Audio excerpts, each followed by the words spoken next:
नमस्कार मेरे प्यारे मित्रों। हम लोग हिंदी साहित्य का इतिहास शुरू किए थे, जो कि टीजीटी, पीजीटी, एलटी और डीएसएसबी के लिए बहुत ही उपयोगी है। जिस भी प्रतियोगी परीक्षाओं में हिंदी साहित्य का इतिहास आता है उनको ये वीडियो देखना चाहिए। मित्रों देखिए, चीज़ें वही होती हैं मगर पढ़ाने का, समझाने का तरीका अलग अलग रहता है।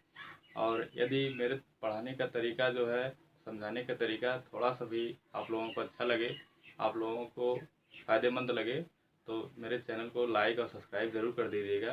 जैसा कि हम लोग पिछली कक्षाओं में पढ़े थे हिंदी साहित्य का इतिहास, तो हिंदी साहित्य का हम लोग पढ़े थे कि हिंदी साहित्य का प्रथम इतिहास जो कि गार्था दा ताशी द्वारा लिखा गया था फ्रेंच भाषा में, और हिंदी साहित्य का इतिहास जो है हिंदी भाषा में शिव सिंह सेंगर जी द्वारा लिखा गया था। और हिंदी साहित्य का इतिहास वास्तविक अर्थों में जॉर्ज ग्रियर्सन महोदय जी द्वारा लिखा गया था। और जॉर्ज ग्रियर्सन महोदय जी द्वारा जो हिंदी साहित्य का इतिहास लिखा गया था, जिसका नाम modern vernacular literature of Hindustan था, उसी ग्रंथ में सबसे पहले हिंदी साहित्य का काल विभाजन का उल्लेख मिलता है। तो हम लोग वहाँ तक पढ़ लिए थे। आज हम लोग हिंदी साहित्य का जो काल विभाजन है, जो कि जॉर्ज ग्रियर्सन महोदय के ग्रंथों में मिलता है, तो वहाँ से शुरुआत करेंगे। हिंदी साहित्य का काल विभाजन, तो हम लोग देखिए हिंदी साहित्य का काल विभाजन सर्वप्रथम जॉर्ज ग्रियर्सन महोदय ने किया था, जो कि जॉर्ज ग्रियर्सन महोदय ने हिंदी साहित्य के इतिहास को 11 भागों में विभाजित किया था। 11 भागों में विभाजित किया था। और यही जॉर्ज ग्रियर्सन महोदय जो है भक्ति काल को स्वर्ण काल की संज्ञा दिए हैं। भक्ति काल को स्वर्ण काल के नाम से इन्होंने पुकारा है। और जॉर्ज ग्रियर्सन महोदय ने हिंदी साहित्य के इतिहास को 11 भागों में विभाजित किया है, जिसमें से पहला जो है भाग उन्होंने चाणक्य काव्य नाम दिया है, दूसरे भाग का नाम धार्मिक काव्य नाम दिए हैं, तीसरे भाग का नाम 15वीं शताब्दी का धार्मिक पुनर्जागरण नाम दिए हैं, और चौथा जो भाग है जायसी का प्रेम काव्य के नाम से इन्होंने संबोधित किया है, और पांचवें भाग का नाम कृष्ण काव्य रखे हैं, छठवां भाग जो है तुलसी काव्य, सातवां भाग जो है तुलसी के परवर्ती कवि के नाम से इन्होंने रखा है, आठवां भाग जो है मुगल दरबार के नाम से, नौवां भाग जो है 18वीं शताब्दी का काव्य, 10वां भाग कंपनी के शासन में हिंदुस्तान, 11वां भाग जो है विक्टोरिया के शासन में हिंदुस्तान के नाम से इन्होंने 11 भागों में हिंदी साहित्य के इतिहास को विभाजित किया है। और हिंदी साहित्य के मान लीजिए, जैसे अब यहाँ से क्वेश्चन कैसे बनाएगा कि जॉर्ज ग्रियर्सन महोदय जी द्वारा हिंदी साहित्य के इतिहास को कितने भागों में विभाजित किया है, तो 11 भागों में विभाजित किया है। यदि पूछ दिया कि हिंदी साहित्य के इतिहास को जॉर्ज ग्रियर्सन महोदय ने 11 भागों में विभाजित किया है, प्रथम भाग कौन सा है? प्रथम भाग चारण काव्य है।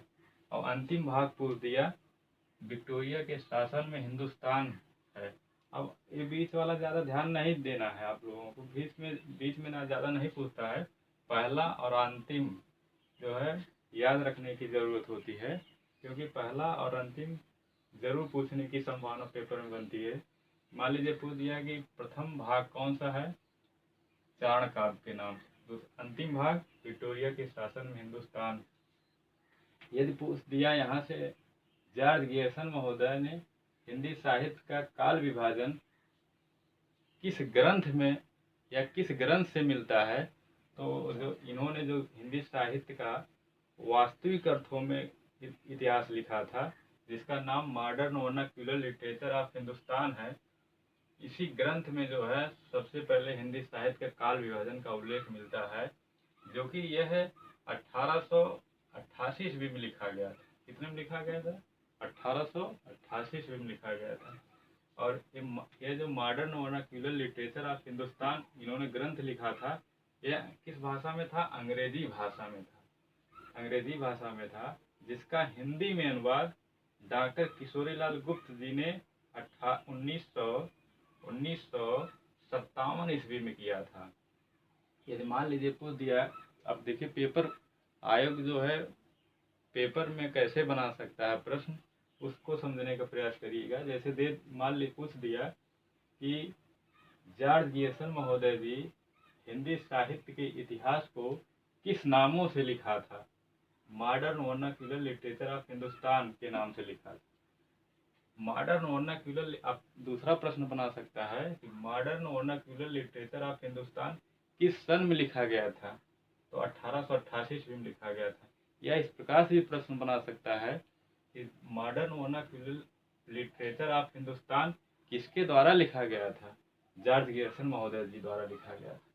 या तो पूछ दिया, मान लीजिए इस प्रकार से प्रश्न बना सकता है कि जॉर्ज गियर्सन महोदय जी द्वारा लिखा गया modern vernacular literature of Hindustan ग्रंथ किस भाषा में था? भाषा पूछ दिया तो अंग्रेजी भाषा में था।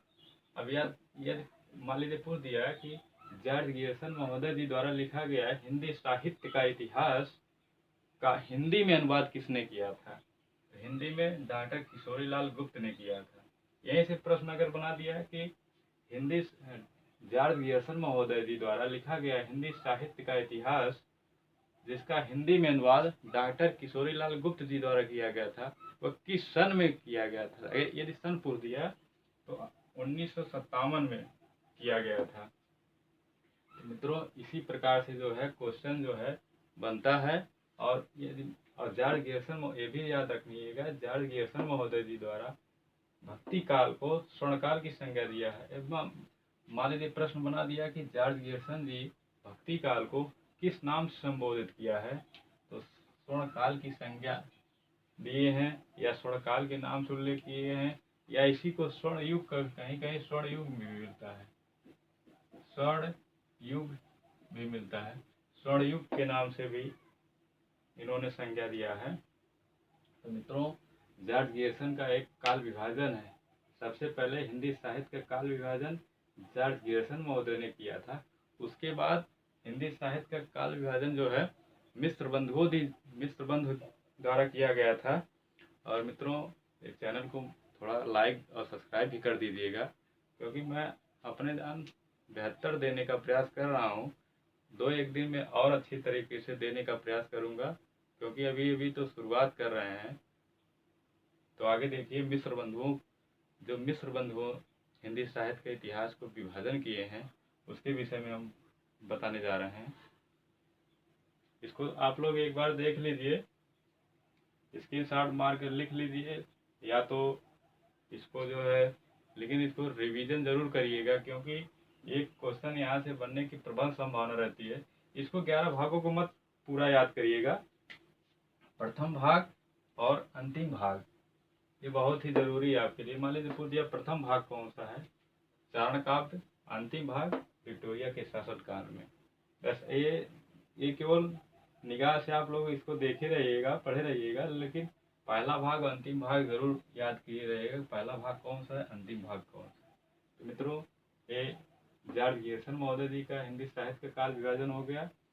इसके बाद हम लोग मिस्र बंधुओं के बारे में पढ़ेंगे।